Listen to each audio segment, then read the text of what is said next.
यह द्रव्यम, ठीक है, जो यत्राशिता करुणा कारण समवायी यत्र इसमें अवधि पीछे क्यों बैठे हो, जिसमें कर्म और गुण कैसे किस संबंध से हो, समवाय संबंध से, उसको क्या बोलते हैं, द्रव्य बोलते हैं। ठीक, इसके बाद गुण का पढ़ो, गुण का क्यों पढ़ो,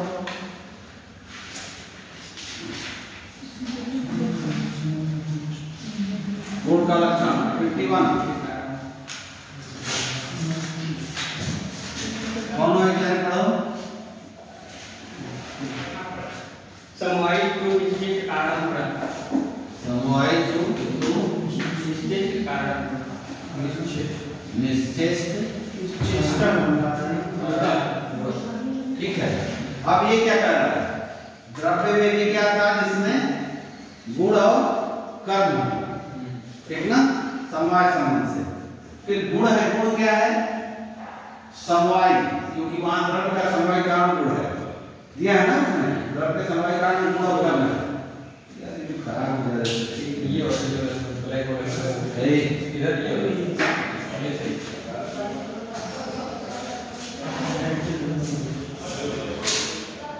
ठीक है। अब गुण को क्या कर रहा है, ये समवाय संबंध में तो रहेगा ही रहेगा, फिर क्या होगा, निश्चेष्ट रहेगा, चेष्टा रहित रहेगा। और तीसरा क्या है, कारण, उसको ग्रहण करने का एक कारण, किसी गुण विशेष ही के कारण किसी भी चीज को हम ग्रहण करें। जैसे इसको हम क्यों ग्रहण किए हैं, क्योंकि लिखना इसका गुण, ठीक ना, तो एक विशेष कारण है उसको ग्रहण करने में, कारण होता है उसको क्या कहते हैं, गुण। गुण कितने होते हैं बताएं, तुम बोलो, जाओगे तुम, बोलो बोलो बोलो बोलो, खड़े हो, बोलो बोलो बोलो, हाँ वेरी गुड, 41 कौन कौन, तुम बोलो जी, है तुम बोलो,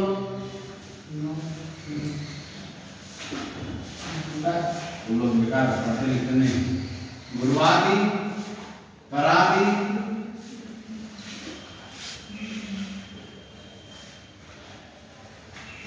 और गुरुवादी 20, परादी 10, आध्यात्मिक 6 और 5 भौतिक प्रश्न 5, कितने हुए। अभी पिछले लेक्चर में ही बताया तुम लोग, इसका मतलब तुम लोग पढ़ते नहीं हो, हैं पढ़ो, ये सब एक दूसरे से जुड़ा है। चरक संहिता का पहला अध्याय तुम लोगों ने सूत्र स्थान का पढ़ लिए, तो ये मान के चलो कि तुम लोग कुछ बता लो, किसी को भी आयुर्वेद के बारे में बता लो, ये हो गया गुण का लक्षण हो गया, ठीक है। इसके बाद क्या कर रहा है, कर्म का लक्षण, ये 52वां श्लोक पढ़ो,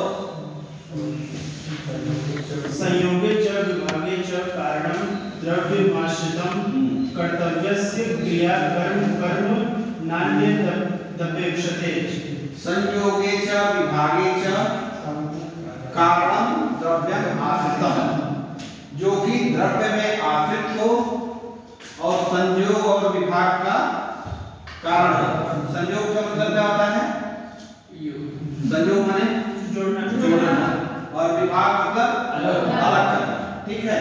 और द्रव्य के जो आश्रित हो, किसी द्रव्य के आश्रित ही उसका कर्म होता है, तो जो संयोग और विभाग के कारण हो, ठीक है, द्रव्य के जो आश्रित हो, और इसके बाद क्या करें, कर्तव्य से क्रिया करना, ठीक ना, वो कर्तव्य की क्रिया को ही कर्म कहते हैं, कर्म नान्यदपेक्षते, कर्म किसी की अपेक्षा नहीं करता है। पढ़ो इसको, श्लोक को फिर से पढ़ो, संयोगे च विभागे च कारणं द्रव्यमाश्रितं कर्तव्यस्य क्रिया कर्म नान्यदपेक्षते, ठीक ना, ये किसी अन्य कारण की अपेक्षा नहीं करता। तो ये जो व्याख्या इसकी आती है, कर्तव्य से क्रिया कर्म नान्यदपेक्षते, ऐसे ही दे देगा, कहेगा कि इस शब्द की व्याख्या करेगा, ठीक ना, इसकी व्याख्या है।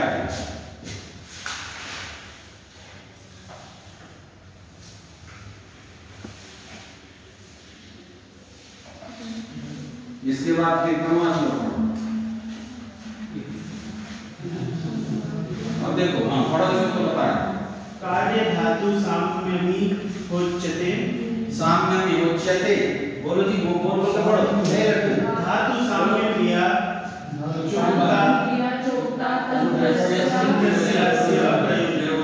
अब ये देखो, कार्यम धातु साम्य में होच्यते, ठीक है। और फिर आगे क्या कह रहा है कि धातु साम्य क्रिया चौथा तंत्रस्य प्रयोजनम। अभी देखो, इससे थोड़ी श्लोक पहले आयुर्वेद का प्रयोजन क्या बताया? स्वस्थ से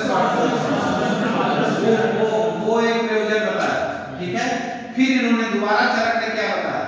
इसीलिए चरक को कहा गया है चरक जगह जगह हर स्थान पे अलग अलग एक उन्होंने परिभाषा बता दी है, इस तरह किया।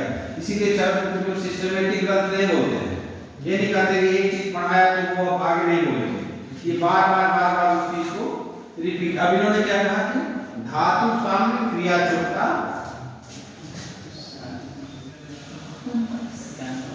धातु साम्य अवस्था में रहती है तो नहीं, तंत्र से प्रयोजन, धातु साम्य अवस्था में रहने का प्रयोजन। ऐसी क्रिया जो धातुओं को साम्य अवस्था में करे, ठीक ना, यही आयुर्वेद का प्रयोजन है। अब देखो, पहले क्या बोलते थे कि दोष विपरीत हो जाते हैं, गुण उत्पन्न करते हैं, तो सब दोष बोले, ठीक ना, सम धातु से इस तरह। अब उन्होंने कहा कि दोष होते हैं, जो दोष विपरीत होते हैं, किसको दूषित करते हैं? धातु। दोष जब दूषित होंगे, दूषित मतलब अपने साम्य अवस्था में नहीं होंगे, तो वो धातु को दूषित करते हैं। तो अब यहाँ चरक ने कह दिया कि आयुर्वेद का इस तंत्र का, इस तंत्र का प्रयोजन क्या है? धातु साम्य क्रिया। हम जो है धातु को साम्य अवस्था में करें, यही इस तंत्र का। ये भी कह सकते हो कि चरक संहिता का, क्योंकि हम लोग पढ़ रहे हैं चरक संहिता, तो इस तंत्र का, चरक संहिता का, निर्देश तंत्र का प्रयोजन क्या है? धातु साम्य, ठीक ना। इसीलिए चरक संहिता को काय चिकित्सा प्रधान कहा गया है।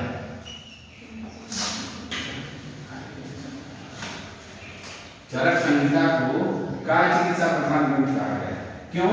क्योंकि देखो, अब मान लो ये धातु साम्य, किसी को वो हो गया गॉलब्लैडर स्टोन है, ठीक ना, गॉलब्लैडर स्टोन है, लीवर एक है जी, तब मुंह में बात है, गले में दर्द मुंह में है, गॉलब्लैडर स्टोन वाला किसी को है, तो अब हम इसका धातु साम्य से इसको ट्रीट कर सकते हैं। अगर गॉलब्लैडर की किसी थैली में पथरी हो गई तो हम बात के तक को सही करके उसे नहीं ठीक कर सकते हैं। उसका एक ही उपाय है, क्या है? सीजर करके बाहर निकालना। तो ये कार्य किसका है? शल्य। शल्य के प्रधान कौन है? ठीक है। तो जो धातुओं के संबंध, इस संबंध में, जो शरीर और धातुओं के संबंध में मेनली माना जाता है कि काय चिकित्सा प्रधान ग्रंथ क्या है? चरक संहिता है। और इसीलिए आचार्य चरक ने एक आध जगह कहा है, हो सकता है इसी में दिया है कि पराधिकारे न विस्तारेषु, और भी एक जगह कहा है, एक उदर रोग की चिकित्सा में उन्होंने कहा है कि अत्र धन्वंतरीयाणाम अधिकार। एकदम स्पष्ट रूप से चरक संहिता में कहीं भी तुम लोग शर्जरी नहीं पाओगे, कहीं भी नहीं। किसी उन्होंने सीधे कह दिया कि उसकी चिकित्सा क्या है? अत्र धन्वंतरीयाणाम। धन्वंतरीयाणाम मतलब नहीं, धन्वंतरी संप्रदाय। एक आत्रेय संप्रदाय था, दूसरा क्या था? धन्वंतरी संप्रदाय। तो धन्वंतरी संप्रदाय से ही सुश्रुत है ना। तो उन्होंने कहा दिया आचार्य चरक में कि यहाँ धन्वंतरी संप्रदाय का अधिकार है, सीधे उन्होंने लिख दिया। वो कहीं भी बस एक जगह उदर रोग की चिकित्सा में उन्होंने बताया है कि जब उदर रोग में छेद हो जाए, छिद्रोदर जिसको बोलते हैं, जिसको कहा जाएगा उसमें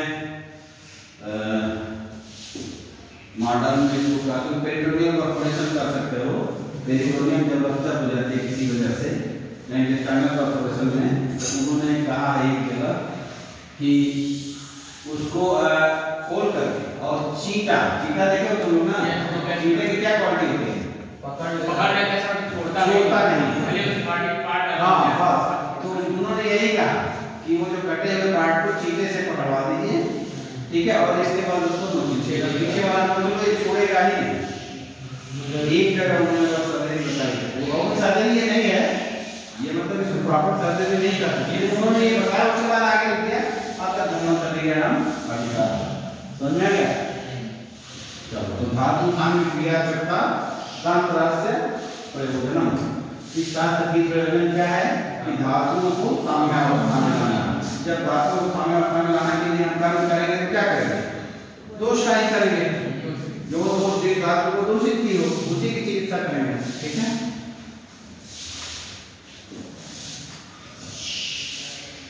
फिर देखो रोगों के त्रिविध कारण, काल बुद्धि इंद्रियार्थानां योगे मिथ्याचाराणां द्वयाश्रयाणां व्याधिनां त्रिविधो हेतु। अभी इससे पहले कारार्थ करना है वो उन्होंने कहा ना, इससे पहले आया था ना कारार्थ करना है वो निकाली मात्र का, याद है कि पीछे पर देखो श्लोक वो है, नहीं पढ़ते कारार्थ करना है वो निकाली मात्र का। अरे यार तुम को भी हम बता चुके हैं, नहीं बना एकदम शुरुआत में देखो, मतलब 5-6 श्लोक के बाद हम बोले भी थे कि इंपॉर्टेंट है।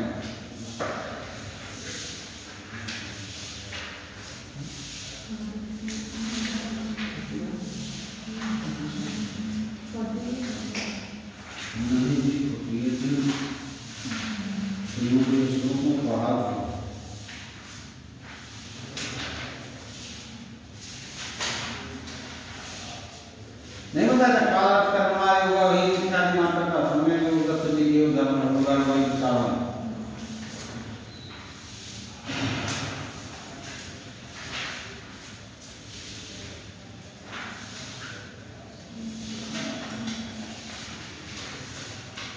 इसमें बता तुम लोगों ने पढ़ा इसमें नहीं, तो नहीं बताया कि काल का ही योग मिथ्या योग अति योग हमें बोलता है तो उसी चीज को फिर इन्होंने यहाँ पे कहा कि काल बुद्धि और इंद्रियार्थानां योगो मिथ्या न चाच द्वयाश्रयाणां व्याधिनां त्रिविधो हेतु। रोग के 3 हेतु क्या बताए इन्होंने? काल, अर्थ और कर्म, वही पीछे बताया था उसी का।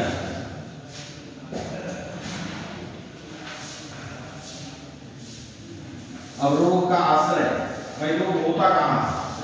ठीक ना, तो देखो क्या इन्होंने कहा, शरीरम सत्व संयम च व्याधिनाम् आश्रयो मतः तथा सुखानां योगस्तु सुखानां कारणं समः। ठीक है, हिंदी इसकी पढ़ो। शरीर और मन दोनों रोग का आश्रय है तथा सुख का आश्रय मन और शरीर है, काल बुद्धि इंद्रिय का संयोग का कारण होता है। अब इन्होंने क्या कहा है? माने रोग का आश्रय क्या है? शरीर में रोग होता है तो उसका क्या है? शरीर और मन। इन्होंने ये कहा है कि रोग का आश्रय भी शरीर और मन है, और सुख और दुख का आश्रय भी शरीर और मन ही है, ठीक है ना। तो जो शारीरिक व्याधियां, ये शरीर जो होता है इसे शारीरिक व्याधियां होती हैं, और मन में जो है मानसिक व्याधि, इसको शारीरिक व्याधियां क्या कहा जाता है? सोमेटिक डिसऑर्डर, ठीक है, ये साइकिक डिसऑर्डर, ठीक ना।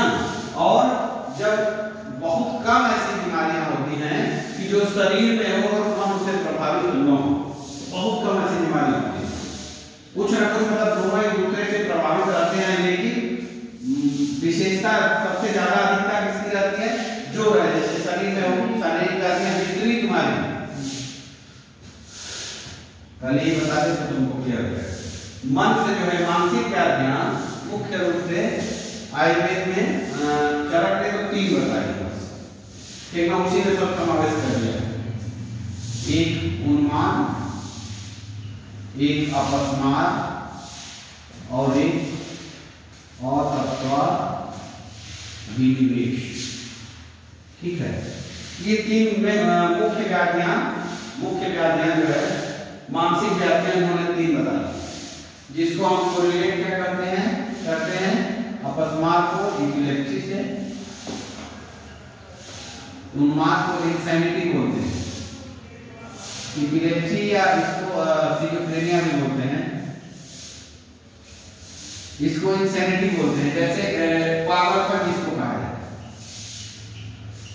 ठीक है, अपस्मार को क्या कहा जाता है, एपिलेप्सी या सिजोफ्रेनिया, जो सीजर जिसको आते हैं, नहीं होता है मेरगिलिस को बोलते हैं। ठीक है, और अतत्वाभिनिवेश को कहा गया है कि ये भी एक साइकिक ड्रग माना गया है, जो चीज हो ही ना, जैसे नहीं होता है कुछ लोगों का आदत होता है, कुछ होने वाला जो है भी नहीं उसके बारे में सोचते हैं, जो तत्व है, जो अतत्व है, जो चीज है ही नहीं उसके बारे में उसका मन हमेशा लगा रहता है, ये हो जाएगा तो क्या होगा, वो हो जाएगा तो क्या होगा, रात में चल रहा है तो रस्सी दिख गई तो सोचेंगे वहां तो सांप है ना, इस तरह की चीजें, तो उसको अतत्वाभिनिवेश कहा है।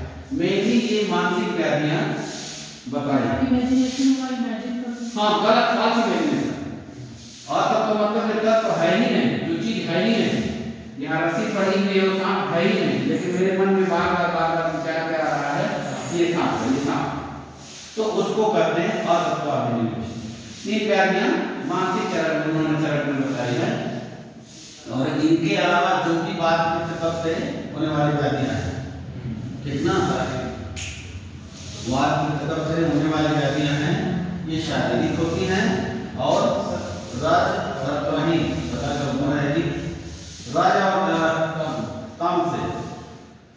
तम से जो होने वाली हैं ये होती हैं, और जब दोनों एक साथ होती हैं तो उसको कहा गया है शारीरिक और मानसिक दोनों। हाँ, साइकोसोमेटिक डिसऑर्डर। जैसे होता है कि मान कोई बॉडी में कोई परेशानी हुई, जांडिस हुआ, कुछ भी हुआ, और धीरे धीरे दिमाग में माने आदमी उसके बारे में बहुत सोचने लगता है, वो होगा ही होगा, तो इन्हीं के साथ चलते हैं, बात भी डॉक्टर के साथ ही चलते हैं, ठीक ना, तो वो धीरे धीरे जो है डिसऑर्डर जो है साइकोसोमेटिक हो जाता है, ठीक ना, तो वो उसको साइकोसोमेटिक डिसऑर्डर कहते हैं। तो ये कहा है कि रोग का आश्रय मतलब रोग कहाँ होंगे, शरीर और मन में, ठीक ना, सुख का भी आश्रय शरीर और मन है, दुख का भी आश्रय शरीर और मन ही, ठीक है ना।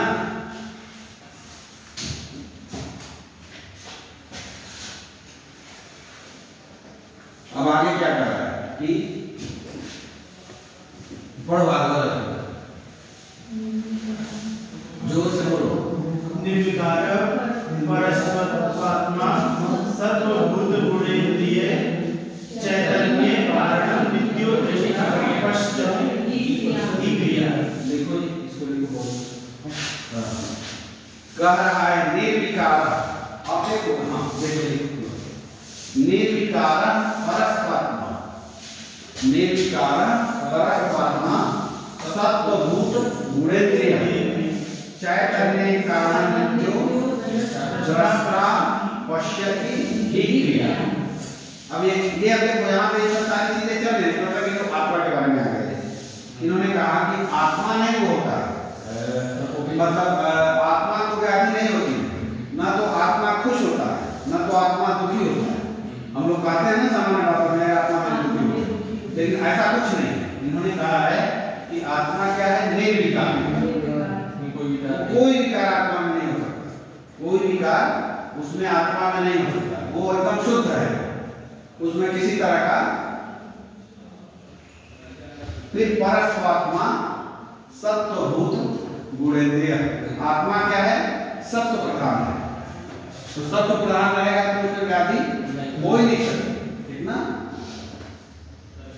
और उसके बाद क्या करें, चैतन्य ही कारण, लेकिन चेतनता में वो कारण है।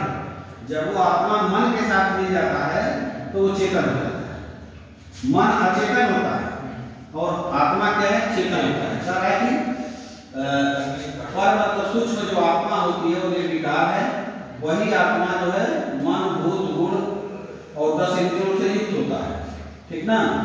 तब जो है चेतना उसमें आती है। जब मन के साथ आत्मा जब मन और इंद्रियों के साथ मिलता है तब उसमें चेतना होती आती है, ठीक ना। तो और सारी क्रिया को क्या करता है? सारी क्रिया का दृष्टा होता है और देखता है। दो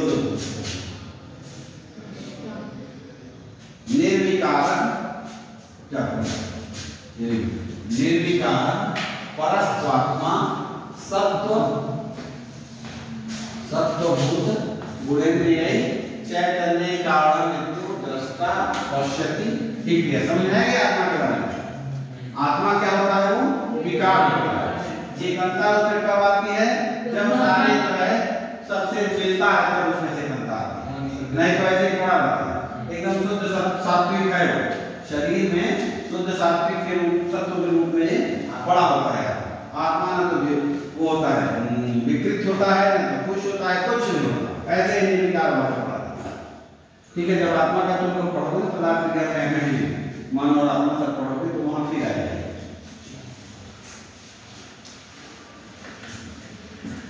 इस श्लोक को याद करें, बहुत इंपॉर्टेंट है। और देखो शारीरिक और मानसिक दोष इन्होंने यहाँ बता दिया, शारीरिक व्याधि मानसिक व्याधि। अब शारीरिक और मानसिक दोष जो है उन्होंने बता दिया। क्या बोला? थोड़ा वायु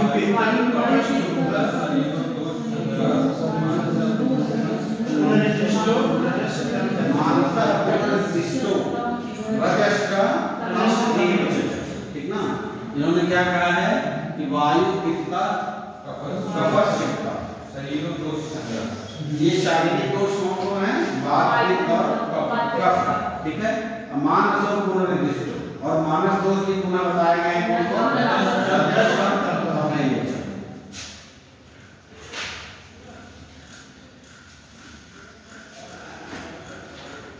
अब देखो इन्होंने इसकी चिकित्सा बता दी, शारीरिक और मानसिक दोष बता दिया, फिर इसका चिकित्सा बताया।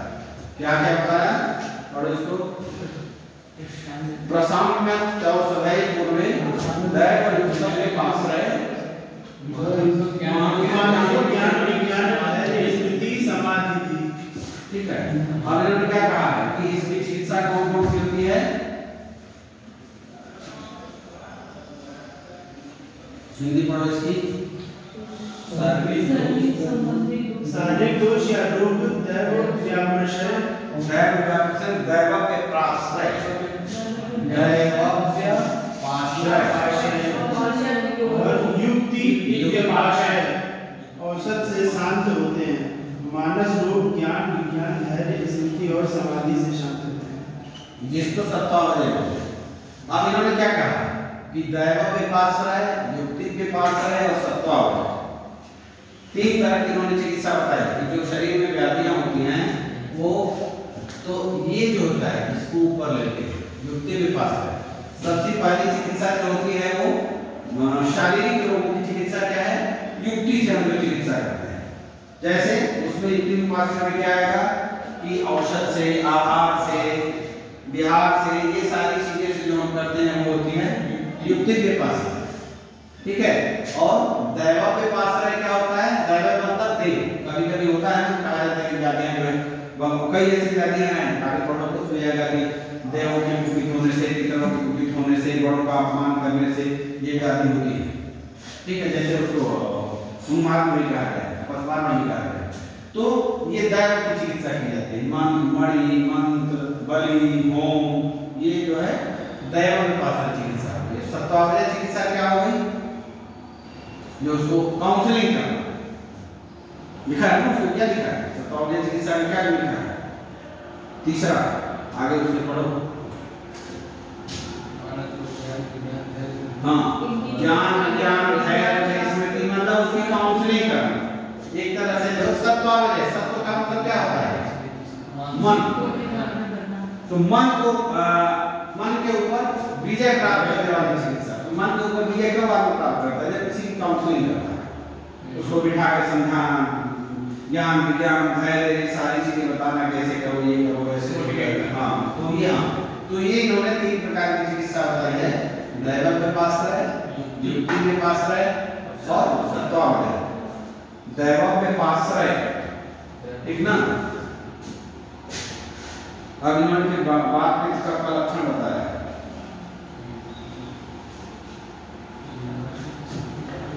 ये समझ में आ गया ना 3 चिकित्सा। बात में इसका लक्षण बोलो।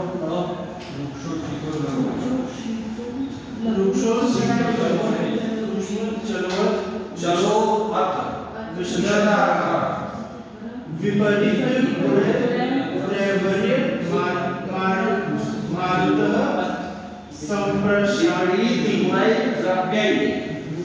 देखो विपरीत गुणै द्रव्यै मारुतः संप्रशाम्यति। ठीक है, क्या कहा है? वृक्ष शीतो लघु सूक्ष्म। और अष्टांग हृदय ने क्या कहा है? तत् वृक्ष लघु शीतल। बात दोनों लोग की एक ही है। किसी एक का प्रयोग याद करोगे तो इसकी हिंदी लिख लोगे, ठीक ना। 6 गुण इन्होंने बात के बताए, ठीक है। कि क्या क्या गुण है इसके? वृक्ष, लघु, सूक्ष्म और चल। चल का मतलब क्या होता है? चलायमान, हमेशा चलायमान। और फिर उसकी चिकित्सा में क्या करती है? इसके विपरीत गुण वाले क्या करते हैं? उसका शमन करते हैं, ठीक ना। इसके विपरीत गुण वाले 6 गुणों के जो विपरीत गुण वाले होते हैं वो आपका शमन करते हैं। इसी तरह पित्त का है।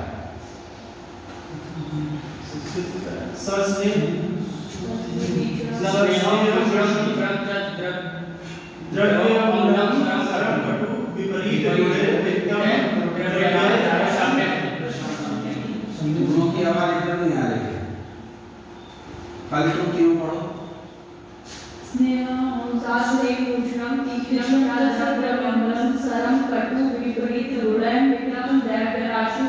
द्रव्यैराशुप्रशाम्यति। अब मैं बोल रहा हूं, सुनो तुमको। सस्नेहमुष्णं तीक्ष्णं च द्रव अम्लं सरं कटु विपरीत गुणैः पित्तं द्रव्यैराशुप्रशाम्यति। मतलब कह रहा है कि स्नेह, उष्ण, तीक्ष्ण, ठीक ना, द्रव, अम्ल, सर और कटु, ये पित्त के गुण उन्होंने बता दिया।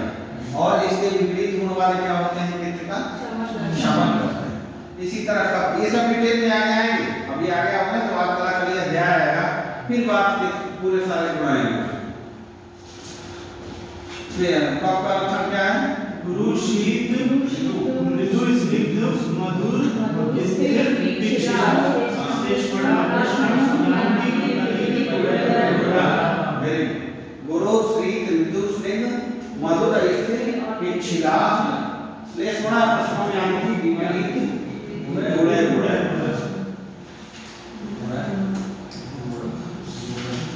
अब इसके बाद देखो साध्य और असाध्य का इन्होंने बताया है, ठीक ना।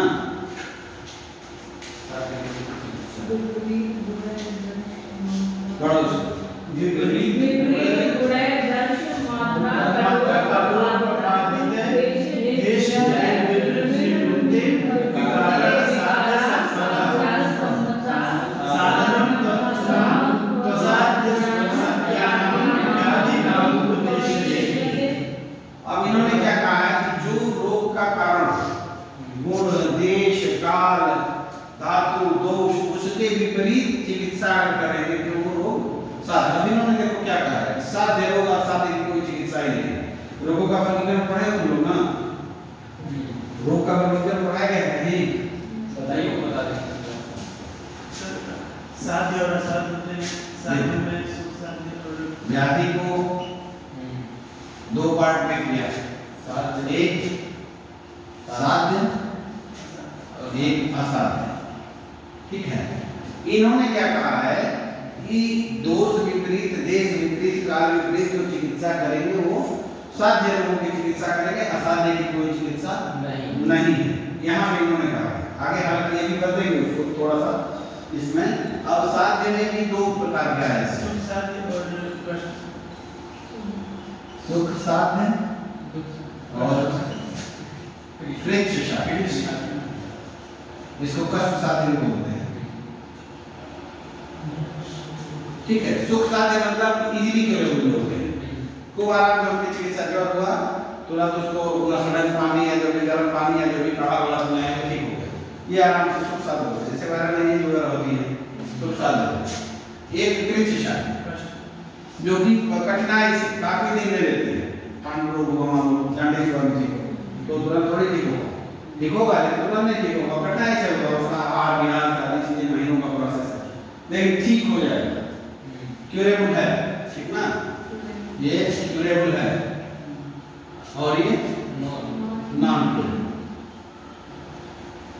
ठीक है। क्रॉनिक डिसऑर्डर वगैरह नॉन क्यूरेबल नहीं, अब उसमें देखो, उसमें अब बता रहा हूं, अगर क्रॉनिक भी है और ठीक हो जा रहा है तो सारे साथ में आएगा।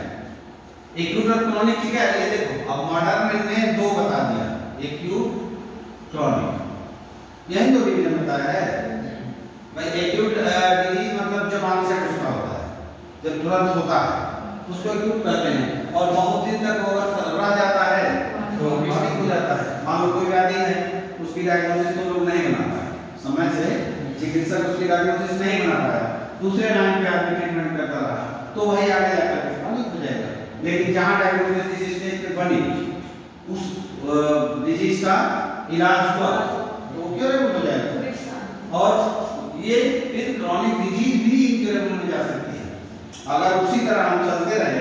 तुम लोग अभी पढ़ोगे आगे क्रिया का, जब क्रिया का पढ़ोगे ना तो उसमें दिया है, हर स्टेप दिया है कि चिकित्सा का पहला अवसर है, ये दूसरा अवसर है, तीसरा अवसर है, ऐसे बताएगा। और जब तुम उसको एकदम नहीं डायग्नोस कर पाओगे तो वो चला जाएगा इनक्यूरेबल। तो असाध्य में भी दो भेद होते हैं, एक याप्य होता है और एक प्रत्याख्य। ठीक, याप्य का मतलब क्या होता है? जो पहले तो ठीक हो जाता है लेकिन समय बाद नहीं, हम उसको जो है जब तक ट्रीटमेंट देते रहेंगे तब तक वो ठीक रहेगा। याद भी बोला था, जब तक हम उसको ट्रीटमेंट दे रहे हैं वो ठीक है, छोड़ देंगे तो फिर माने फिर आगे नहीं कर जाएगा। और प्रत्याख्य का मतलब है कि कुछ भी कर रहे हैं वो ठीक नहीं है। तो फिर ये बताओ कि फिर प्रत्याख्य की व्याख्या क्योंकि उसने चरकनी डायग्नोसिस करने के लिए नहीं, प्रत्याख्य डायग्नोसिस थोड़ा होता है। प्रत्याख्य तो डायग्नोस होने के बाद ही हो गया भाई। क्यों प्रत्याख्य का वर्णन आचार्य ने क्यों किया? बोलो बोलो, जो तुम लोग दिमाग में है बोलो। कुछ समय के लिए ना ताकि समय के लिए, इसमें तो मतलब ठीक होना ही नहीं, कुछ भी इलाज है ताकि उस आदमी को पता चल जाए तो अपना आगे डिसाइड कर सके क्या करना है। किस आदमी को? मतलब जिसको भी ये रोग हुआ है अगर उसको वो अगर पता चल जाए, अगर वो स्प्रेडेबल है किसी चीज से लेके वो सतर्क हो जाए ना ताकि चिकित्सक को उसके मतलब वो और नहीं भ्रम में ना रहे, मतलब आशा में ठीक हो जाएंगे, इसमें कहीं और भटकता रहेगा। ये वैद्य के लिए है, ये वैद्य की सुरक्षा के लिए है। आपको पता चल गया कि वो डिजीज प्रत्याख्य है तो आप स्पष्ट रूप से मरीज को उनके लोगों को बता दीजिए, इसमें अपयश नहीं मिलता है। अगर आप प्रत्याख्य व्याधि को भी ट्रीट करने लगे तो मरीज जब आपसे ट्रीटमेंट कराएगा तब तो बहुत झुका रहेगा, कोई बात नहीं कोई बात नहीं, लेकिन जहां केस बिगड़ा तो आपको अपयश मिलना है। तो वैद्य को अपयश से बचाने के लिए इसकी प्रत्याख्य की व्याख्या की है कि अगर पूरा इंद्रिय स्थान चरण इसी बारे में बताया, पूरा इंद्रिय स्थान चरण का जो है 12 अध्याय है, पूरा यही बताया ही है कि क्या क्या सिम्टम होगा रोगी के अंदर, तो आप ये कितने दिन में मरने वाला है, क्या क्या सिम्टम होगा तो इसको छोड़ दीजिए, ये सारा चीज उन्होंने बताया। तो ये वैद्य के लिए है। हालांकि कहा तो ये क्या है कि प्रत्याख्य को रोगी को बता दीजिए, उसके घर वालों की बीमारी बचने वाले नहीं, लेकिन उससे ज्यादा आपको बचना है, आपको अपयश से बचना है कि किसी तरह का अपयश न लगे। होता है ना कुछ लोग इतना ज्ञान नहीं वो मर जाएगा कि बेटे अपना उसमें किए पड़े हैं। तो अगर वो करना है तो इसीलिए मेडिकल एथिक्स ने लाया है कंसेंट लेकर के कि भाई रोगी के अटेंडेंस से कुछ भी होगा तो उसमें जिम्मेदार ये इससे अपयश से बचने की तो प्रत्याख्यान है कि उन्होंने बताया है आचार्य ने, इसीलिए कि हम जो है उस चीज को समझें और अलर्ट बनाएं ताकि हमको अपयश न मिले। समझा गया? ये व्याधि के भेद बता दिया उन्होंने कि व्याधि के भेद भी होते हैं।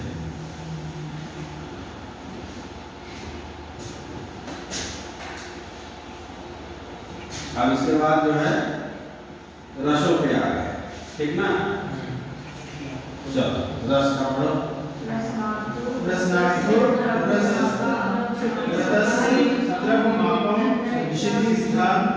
निवृत्तो च विशेषे च प्रत्ययः खाद्यस्तया।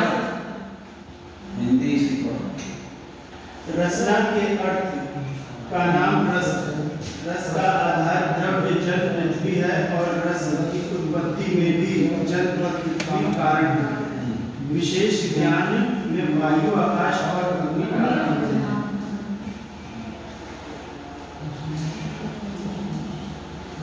अब क्या कर रहा है कि रस, अच्छा देखो ये चीज रस दोनों का आयुर्वेद में आएगा तो कई अर्थ क्या था, ठीक ना? यहाँ पे जो रस दिया है वो रसना वाले रस को कहा गया है। अभी क्या होगा तुम लोग अगले क्लास में तो रस शास्त्र लिखाएगा, वो रस अलग है, ठीक ना? ये एक रसना वाला रस है, जिह्वा वाला। एक रस प्रथम धातु जो है उसकी है, तो ये रस प्रथम धातु को उन्होंने रस को कहा है कि इसका आधारभूत क्या है? जल और पृथ्वी। रस मतलब क्या है? पृथ्वी और जल महाभूत, ये दोनों महाभूत हैं, पता है ना? ये जल और पृथ्वी महाभूत प्रधान है कि कभी भी ये मत लिखना कि रस में सिर्फ जल और पृथ्वी मिलता है। प्रधानता है, सब है, लेकिन प्रधानता है उस चीज को, उसको एक शब्द दिया गया है अंशांश कल्पना या पंचीकरण एक सिद्धांत होता है, आगे उसको भी पढ़ो। पंचीकरण, अंशांश कल्पना। अंशांश मतलब कितने अंश में, आगे जो है क्या है कि जैसे जल और पृथ्वी है, ये प्रधान जैसे मान 100% है तो ये मान लो 80% में हो गए, 90% में हो गए और बाकी 10% में ये भी होंगे। यह अंशांश कल्पना। और पंचीकरण सिद्धांत भी वही है, पंचीकरण महाभूतों का आता है, महाभूतों का पंचीकरण सिद्धांत।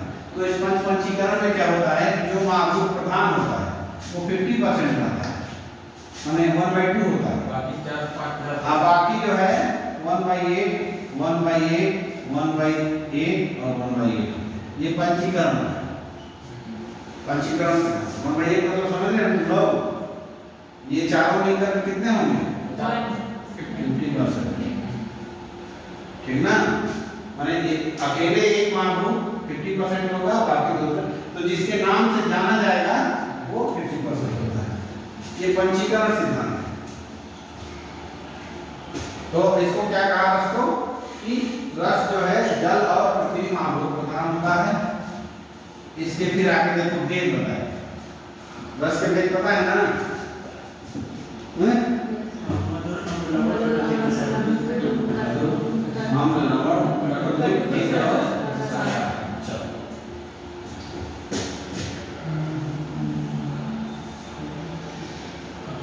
रस के भेद हो गए, रसों के कार्य हो गए। अच्छा रसों के कार्य में देखो, ये रसों का कार्य है।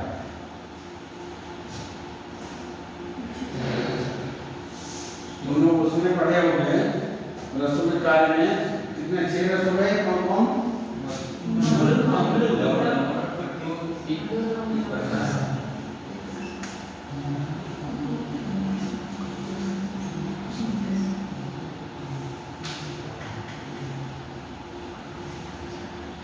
ठीक है। अब इसमें इन्होंने कहा है कि इनका कार्य क्या क्या है, तो तुम लोग उसमें आसान हृदय में पढ़े होंगे, रसों का कार्य पढ़े हो? अभी लिखूंगा तो याद है।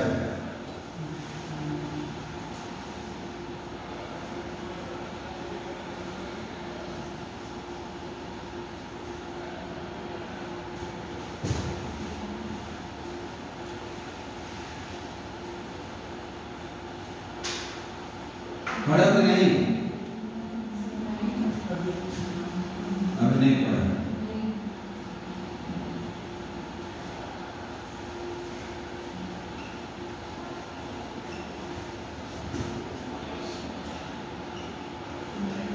लिख लो इसको, अलग उसमें आएगा तुम। और रस जो है षड रस है, इसका क्रम जरूरी है, ठीक है? मतलब अम्ल लवण कटु तिक्त कषाय। ये क्या कह रहा है? तत्र आद्या मारुतम घ्नन्ति त्रय। त्रय माने तीन।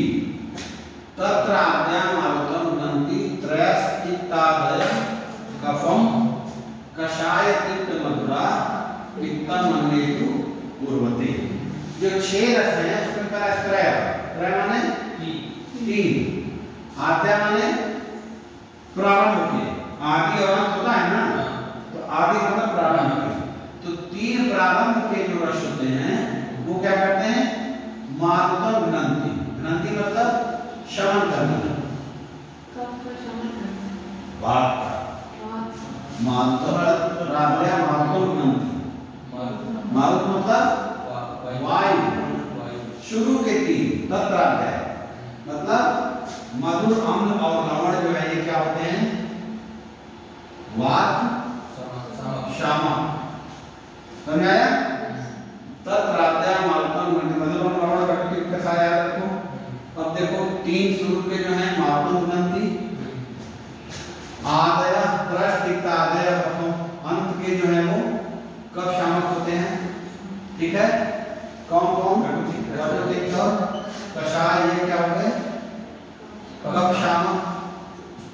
फिर क्या कर रहा है? कषाय तिक्त मधुरा पित्तम मन्नेतु पूर्वते। समझ आया?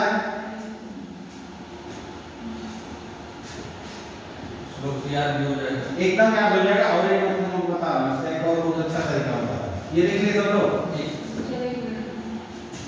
तत्राद्या मारुतम घ्नन्ति त्रयस्तिक्तादय। इसमें आप एक आध अत्र मात्रा होगा तो बुक से देख के कंफर्म कर लेना, ठीक है?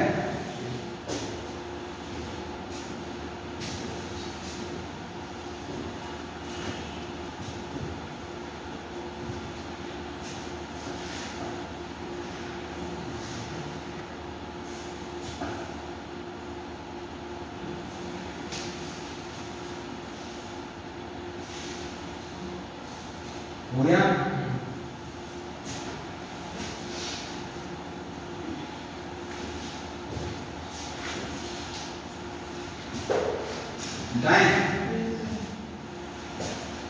अभी चार्ट बना दो।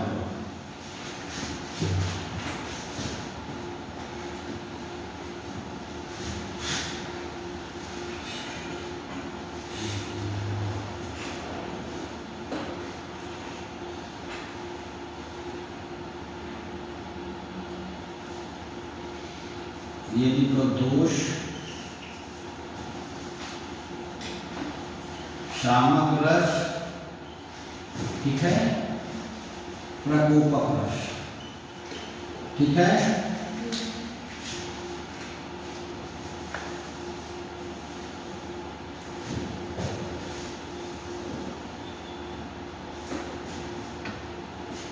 ठीक हो गया? समझ आ रहा है? तो सबसे पहला क्या होगा? वात दोष। वात शामक रस कौन कौन है? बिना देखे बताओ। मधुर, अम्ल, लवण। जो बचे रहेंगे वो क्या करेंगे? उसको बढ़ाएंगे, प्रकोप करेंगे। तो ये क्या हो गए? कटु तिक्त कषाय, ठीक है? फिर पित्त हो गया। पित्त शामक रस कौन कौन से हो गए? तिक्त मधुर, ठीक है? ये क्या हो गए? दोष, जिसके वात पित्त के शामक हो गए। तो प्रकोपक कौन कौन से होंगे? अम्ल, लवण, कटु, ठीक है? अब तीसरा दोष कौन आया?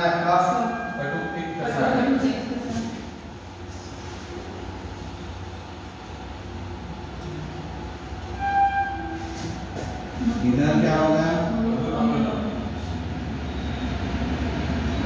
अब एक चीज ध्यान दो, जो बात का श्रवण कर रहे हैं, ठीक है, जो बात सहमत है वही कब का प्रकोप कर रहे हैं, समझ रहे हो ना? माने जो बात सहमत रस है वो कब का प्रकोप कर रहे हैं, जो कब का शामक है वो बात का प्रकोप कर रहे हैं। इसका मतलब बात और कब की चिकित्सा बिल्कुल एक दूसरे के विपरीत है, समझ रहे हो ना? तो इसीलिए वात कफन व्याधियां जो होती है, भाई वात कफन मानो वात भी बड़ा है कफ भी बड़ा है, तो उसकी चिकित्सा कैसे करोगे? सब तो डिस्टर्ब होंगे, तो वहां फिर वही अंशांश कल्पना के हिसाब से जिस दोष की जितनी अधिकता होती है उस हिसाब से देते हैं उसको, ठीक ना? तो ये चार्ट बना लो, ये किसी भी उसमें चार्ट बना के लिख दो, बात का बुराई किसी का बुराई कब का बुराई उसमें बढ़ा करके पेज बनाने के लिए लिख सकते हो और ऐसे भी लिख सकते हो, ठीक है?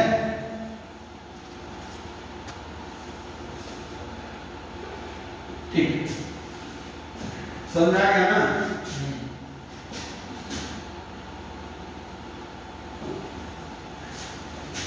इसमें एक चार्ट बना है, इसको भी देख लेना तुम लोग।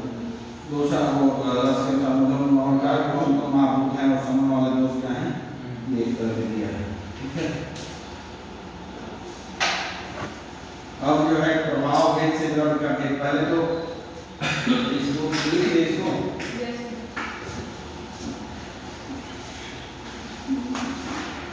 पहले जो है द्रव्य का भेद बताया था, कैसे? उत्पत्ति भेद बताया था ना पहले, जो 3 नंबर आए थे, कार्य द्रव्य, कारण द्रव्य, खनिज और अचेतन चेतन, जो उत्पत्ति भेद से। अब इन्होंने देखो द्रव्य का एक दूसरा भेद बताया है, क्या बताया है? प्रभाव भेद से, ठीक ना? प्रभाव भेद से इन्होंने स्पष्ट रूप बहुत इंपॉर्टेंट है, इसको पढ़ो द्रव्य वर्गीकरण में।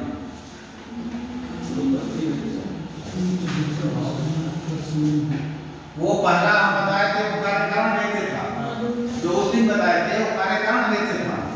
ये देखो अब प्रभाव भेद से क्या कर रहा है? किंचित दोषम प्रशमनम किंचित द्वादु किंचित धातु, किंचित दोष प्रशमनम किंचित धातु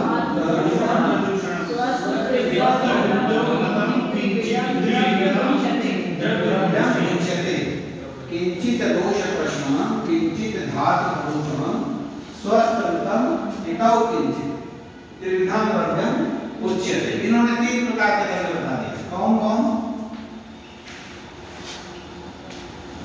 किंचित दोष, कुछ द्रव्य दोषों को शांत करते ठीक, किंचित धातु, कुछ द्रव्य धातु को दूषित करने वाले, किंचित द्रव्य स्वस्थ वृद्ध नहीं करने। ठीक है, 3 प्रकार के इन्होंने द्रव्य बता दिए, ठीक? कुछ दोष के शामिल करने वाले होते हैं, कुछ जो है धातुओं को दूषित करने वाले होते हैं। अब देखो धातु दूषित करेंगे तो कब दूषित होगा? जब दोष दूषित होगा तभी ना। लेकिन इन्होंने अलग इसको कहा किंचित दोष प्रशमनम किंचित धातु प्रदूषणम और स्वास्थ्य रक्षण। अब कुछ द्रव्य ऐसे होते हैं जो स्वास्थ्य के लिए हितकर होते हैं।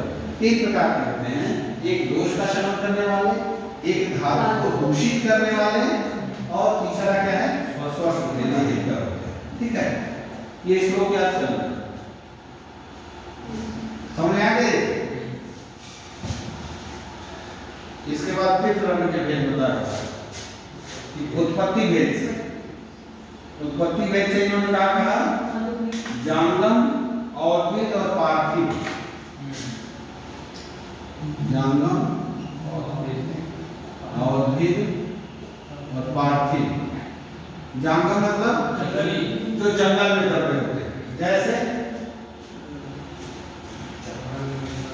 बोलो कुछ भी है दुनिया में, आम केला करेला मूली जो भी है सब जांगल द्रव्य है।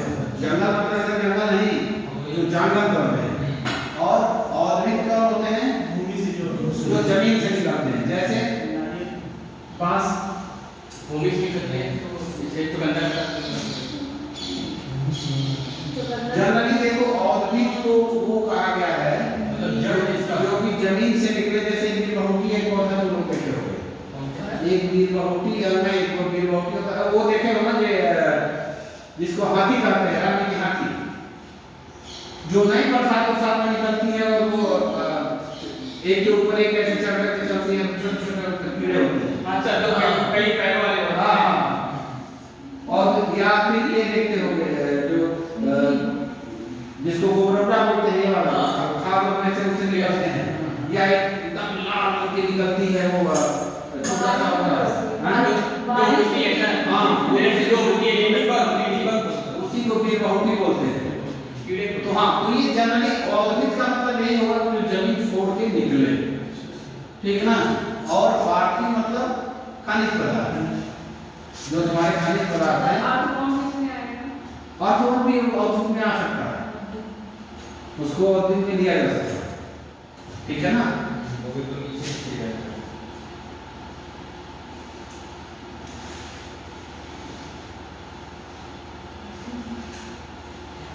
क्या देखो इन्होंने औषध के चारों को ले लिया है, वनस्पति वानस्पति वो सब विरोध रूप नहीं बताया गया है, ये इन्होंने सारे औषध उसको ले लिया है। तो उसमें जो है एक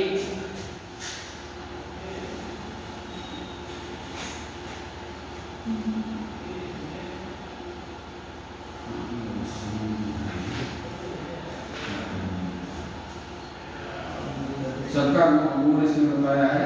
फिर मूलनी सब नहीं पढ़ना है, मूलनी फलनी सब नहीं पढ़ना है। इसके बाद ये देखो चतुर्विध महास्नेह 89,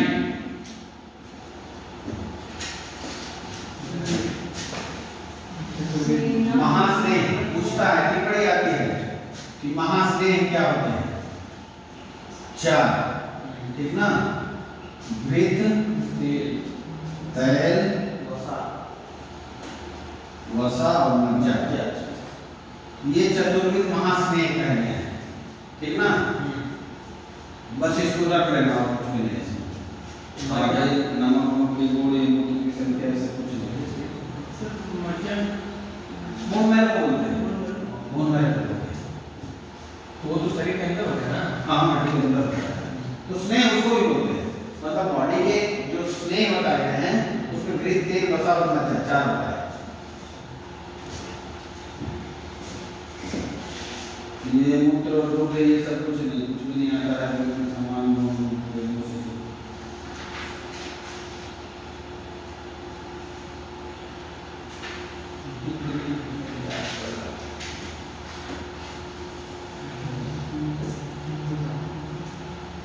अब देखो 124वां नंबर, बस इसको पढ़ लो। 124 नंबर, इसकी हिंदी पढ़ो। जो वैदिक प्रत्येक पुरुष की परीक्षा करके देश काल के अनुसार इन औषधियों का प्रयोग करना जानता हो उसे ही कहते हैं वैदिक की परीक्षा का बोलने का कारण है कि जो देश काल के अनुसार रोगी की परीक्षा करके चिकित्सा करता है वही, क्योंकि होता क्या है कि वही औषधि, एक औषधि कोई भी ले लो, वही औषधि एक देश में एक समय में किसी व्यक्ति के लिए हितकर होगी और वही औषधि दूसरे देश में दूसरे व्यक्ति के लिए हितकर होगी।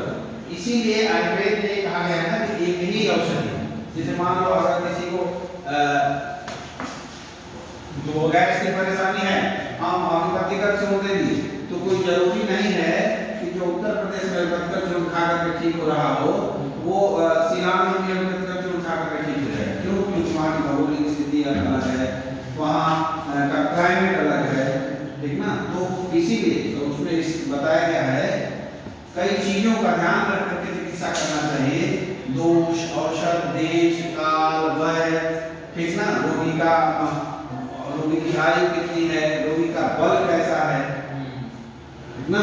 बल का मतलब क्या होता है कि कुछ लोग होते हैं कि नहीं वो क्षमता नहीं, बल मतलब स्टेमिना नहीं, बल मतलब स्टेमिना के अलावा भी एक आयुर्वेद में वर्णित है कि जैसे कुछ लोग होते हैं कि छोटी व्याधि होती है तो वो खूब चिल्लाने लगते हैं, वो वैसा शो करने लगेंगे जैसे कि उनको बहुत ज्यादा बीमारी होती। कुछ लोग होते हैं बहुत गंभीर व्याधि होती है, उसको दबाए रखते हैं। तो इसकी परीक्षा भी पहले को ही करनी चाहिए, ये है क्या, हीन है, हीन सत्व बल उसको बोलते हैं, जो कि खूब चिल्लाने लगते हैं, थोड़ा सा बुखार हुआ खूब चिल्लाने लगते हैं, तो उसको हीन सत्व बल बोलते हैं। तो ये उसका दिया है, और आगे कई बार देगा। इस चीज का जो है मूल को वैध की निंदा ऐसे पढ़ लेना। हाँ, ये 135 नंबर को तदैव युक्तम भय सज्जन यद आरोग्याय कल्पते। कितना वो मतलब सारे श्रेष्ठ औषध क्या है और श्रेष्ठ चिकित्सा क्या है कि तदैव युक्तम भय सज्जन यद आरोग्याय कल्पते स चैव विषया श्रेष्ठो रोग विभेयः प्रमुच्यते। भाई मेन क्या है, औषध वही अच्छी है जो कि रोग को ठीक करे और चिकित्सक भी वही। तुमको बहुत नींद आ रहा है, सोई नहीं हो क्या? बार जब है मेरी गलत बात है। और चिकित्सक श्रेष्ठ कौन है? जो भी रोग को जड़ से ठीक करे। पानी की बोतल क्या प्रॉब्लम है? तब रोग के लिए हाँ इसके नहीं पूछता ये वाइवा भी पूछते हैं। श्रेष्ठ औषध क्या है? श्रेष्ठ चिकित्सक किसको बोलेंगे? तो एक पॉइंट है, श्रेष्ठ चिकित्सक वही है जो रोग को सब नष्ट करे। श्रेष्ठ औषध वही है जो कि रोग का शमन करे। ये चैप्टर 1 जो है प्रस्थान का खत्म। अच्छा इसके और देखना दूसरा अध्याय में कुछ पढ़ने लायक नहीं है। दूसरा अध्याय जो है कुछ भी इसमें से आता नहीं, कुछ पढ़ने लायक नहीं है। दूसरा और तीसरा सब उसी तरह एक बार तो पढ़ लेना, नहीं समझ में आप समझने लायक इसमें कुछ है ही नहीं, ठीक ना। चौथा सब इसमें बस जो है छोटा ना दूसरा तीसरा दोनों ऐसे ही है। चौथे में थोड़ा सा है सर ने सभापति में इसको नेक्स्ट उससे बताएंगे क्या क्या इसमें लिखना है। दूसरा तीसरा इसका कुछ नहीं आता, कुछ भी नहीं आता, तो मतलब नहीं।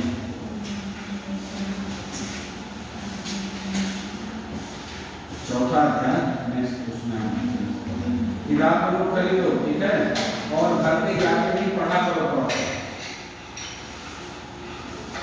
घर पे जाकर के थोड़ा सा समझो, इसमें पढ़ा करो, क्योंकि नहीं तो समझ में आएगा फिर हम हमसे पूछा करते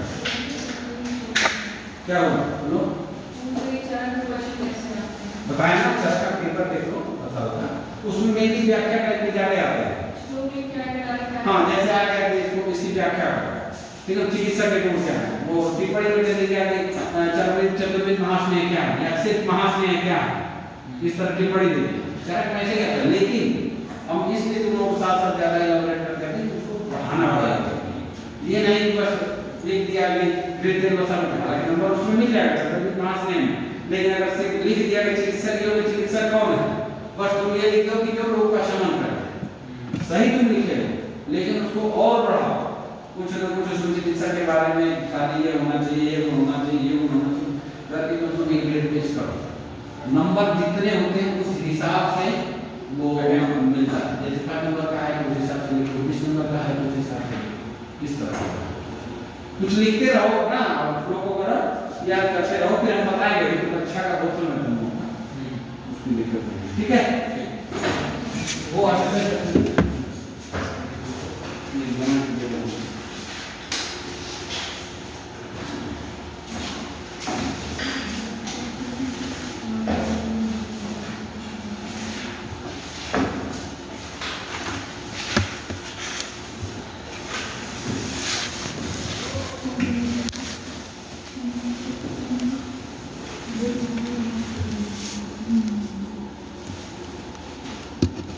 टाइम टेबल है तुम लोगों के पास, तो जरा तुम भेज देना तो हमारे पे भेज देना।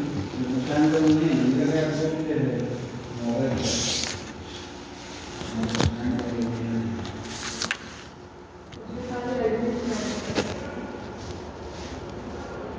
हाँ कौन है एक और